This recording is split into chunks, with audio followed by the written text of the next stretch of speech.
আসসালামু আলাইকুম ফ্রেন্ড, কেমন আছেন? আশা করি আপনারা সবাই ভালো আছেন। আপনাদের দয়া আলহামদুলিল্লাহ আমি একদম ভালো আছি। এই যে আপনাদের সামনে চলে আসলাম সকাল সকাল বরের টিফিন প্যাক করতে। তো অনেক সকালে উঠে পড়েছি। তো দেখেন এই বিগত 2-3 দিন বৃষ্টি হওয়ার জন্য আবহাওয়াটা এতটাই ঠান্ডা, আজকে ঘুম থেকে উঠতে একটু লেট করে দিয়েছি। 7টা ঘড়ির কাঁটাই চলে গিয়েছিল উঠতে উঠতে।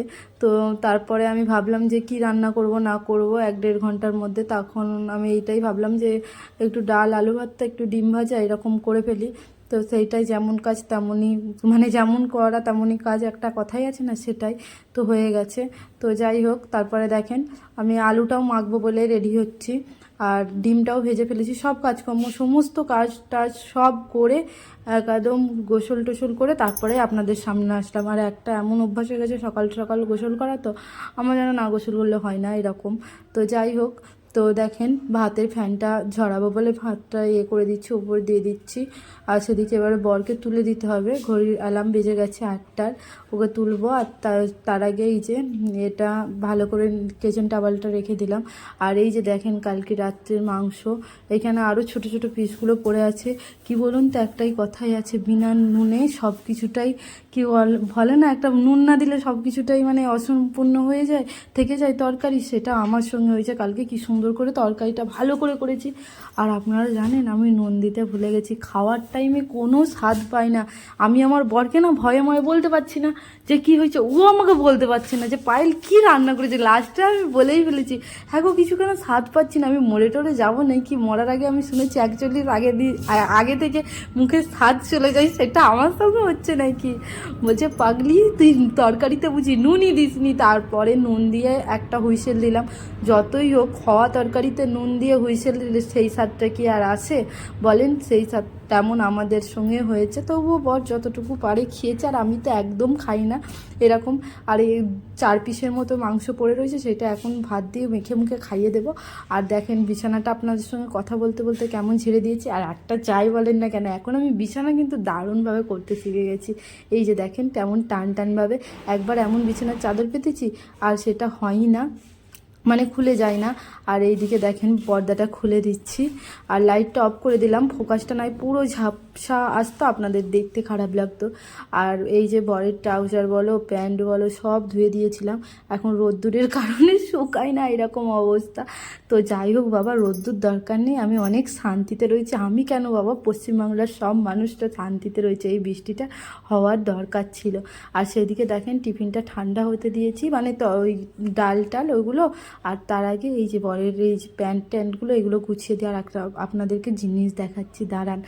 তার আগে এই ট্রাউজারটা না আমার ভীষণ ভীষণ পরিমাণে প্রিয় একটা জিনিস, মানে প্যান্ট আমার বরের আমার ভীষণ পরিমাণে ভালো লাগে। দেখি আর 2-3টে ওর নেব এরকম। আমার কাছে কিছু টাকা জমিয়েছি, আমার জমানো টাকা দিয়ে নেব। ওকে যদি বলি না, ও নিজের জন্য কিছু কিনতে চায় না। আর এই যে দেখেন এই ওড়নাটা একটা কথাই আছে না, এক দেখাতেই বউ পছন্দ। এই ওড়নাটাকে একবার দেখেই আমি পছন্দ করেছিলাম, আর সেটা এত ঠকান ঠকেছি, তাতে অনেক বড় একটা আমি কমেন্টের মুখোমুখিও হয়েছিলাম। তো বাদ দিচ্ছি। ওড়নাটা দেখেন এম্ব্রয়ডারির কাজ বলে, এম্ব্রয়ডারির এগুলো সুতোগুলো কেমনভাবে খুলে যাচ্ছে। সত্যি কথা বলছি, এক দেখে আমি কোনো জিনিসটা কোনো দিনও কিনি না, এই ওড়নাটাই কিনেছিলাম। এই ওড়নাটা সামনাসামনি ভীষণ পরিমাণে সুন্দর, তাই জন্য। আর সেটার পরিস্থিতি কি হচ্ছে দেখেছেন? যাই হোক, তারপরে দেখেন আলুটা সুন্দরভাবে মেখে নিচ্ছি। পেঁয়াজ, কাঁচামরিচ না, শুকনো মরিচ এটা করেছিলাম, তাই ভাতটা যাতে একটু লাল লাল হয়, তাই জন্য এই খাবারটা আমার ভীষণ পরিমাণে প্রিয়, তাই জন্য। আর আপনাদের কাছে চলে আসলাম সন্ধেবেলা। আর কি বলুন তো, ওই ডাল ভাত খেয়ে ভর থাকতে পারবে না, একটু হলেও মাংস ওকে রান্না করে দিতেই হবে।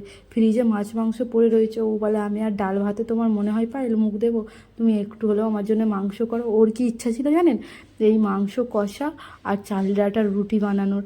আমি ভাবা আর পারবো না চালের আটার রুটি টুটি বানাতে, আমার আর শরীরে এনার্জি নয়, তাই জন্য এই মাংস আর ভাত করেই রেখে দিচ্ছি আমি। আর ওবেলার একটু ডাল আছে, ওই দিয়েই চালিয়ে দেবো, ওকে বলেছি। ও বলে ঠিক আছে। তাই। আর এখন কি বলুন তো, এখন একটু ব্যস্তর মধ্যেই থাকি, তাই জন্য আরোই। আর আপনারা ফের ভাববেন যে পায়েল কি একদম ব্যস্ত থাকে। এখন না জানেন তো বাচ্চাদেরকে এখানে আমি টিউশন পড়াই। তো বাচ্চার মায়েরাই আমাকে বললো এখানে আসে যে ভাবির সঙ্গে একটা না আমাদের যে বাড়িওয়ালার বৌমার সঙ্গে, ওর সঙ্গে আমার একটু চেনা পরিচয় মতো হয়েছিল। ও আমাকে বললো তুমি ওদের ভাড়াটিওটা বললো যে আমার বাচ্চাকে টিউশন পড়াও না। আমি বলি ঠিক আছে পড়াবো। তো ওর বাচ্চা তারপরে ওই গোনাগুনতে ওই 4-5টা 6টা বাচ্চা মোট আমার কাছে টিউশন পড়ে। এই 2 মাস হবে পড়ছে জানেন, তাই জন্য একটু বেশিই ব্যস্ত থাকি। এই ব্লগিং করা, তারপরে ঘরের কাজকর্ম, তারপরে টিউশন পড়া, ওরে বাপরে বাপ অনেক ব্যস্তর মধ্যে জীবনটা কাটছে। আর খুব সুন্দর কাটছে জানেন জীবনটা। তারপরে দেখেন মাংসটা ভালো করে ম্যারিনেট করে ওকে 1-1.5 ঘন্টার জন্য ফেলে রেখে দেবো, তবেই স্বাদ আসবে। আর হ্যাঁ, আপনাদেরকে বলে দিচ্ছি আজকে আর নুন দিতে আমি ভুলবো না। বর ফোন করার সাথে সাথেই বলেছি আজকে কিন্তু বাবু নুন দিতে আমি ভুলি না, আজকে আগে আমি লবণটা দিয়ে দিয়েছি। আর লবণের দেখেন জায়গাটা ভালো ধোয়া জায়গায় ঢেলে দিলাম, ওটা রেখে দিলাম বেসিনে, ওটা এবারে ফের লবণ ঢালবো।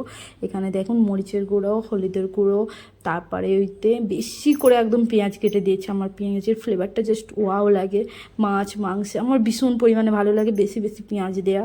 কেন জানি না একটু মিষ্টি মিষ্টি ভাব নিয়ে আসে না, তাই জন্য আমি এত মিষ্টি খেতে পছন্দ করি যে তরকারিতেও একটু মিষ্টি মিষ্টি ভাব ভালো লাগে। মাঝে মাঝে তো তরকারিতে দিয়েও দিই ফোড়নেতে চিনি দেখবেন। তারপরে সব রকম মরিচ মশলা দেওয়ার পরে একটু না মিট মশলা দিয়ে দিলাম, ভালো লাগে। সিক্রেট না, অন্য কোনো গরম মশলা ব্যবহার করি না, তো তাই জন্য এটাই দিই। আর এই যে দেখেন আদা রসুনের বেশি করে পেস্ট দিয়ে মাখাই মুখি করে সরি কেমন এটা হয় বলুন তো, ভালো করে মেখিয়ে মুখিয়ে দেখেন এটাকে এবারে রেস্টে আরামসে রেখে দেবো যাতে ভালোভাবে ওটা হয়। আর তার আগে দিয়ে দিচ্ছি সাদা তেল। সরিষার তেলটা দিলে দিতে পারি, বরের অতটা সরিষার তেল পছন্দ করে না, বলে না বাবা দেওয়ার দরকার নেই। আর আমাদের বাড়িতে না এখন বেশিরভাগ আমার আব্বা মা হার্টের পেশেন্ট, তো আমার বর ভীষণ পরিমাণে আমাকে নিয়ে ভয় পায় জানে। আর আমার একটু শ্বাসকষ্টর প্রবলেম রয়েছে, তাই জন্য।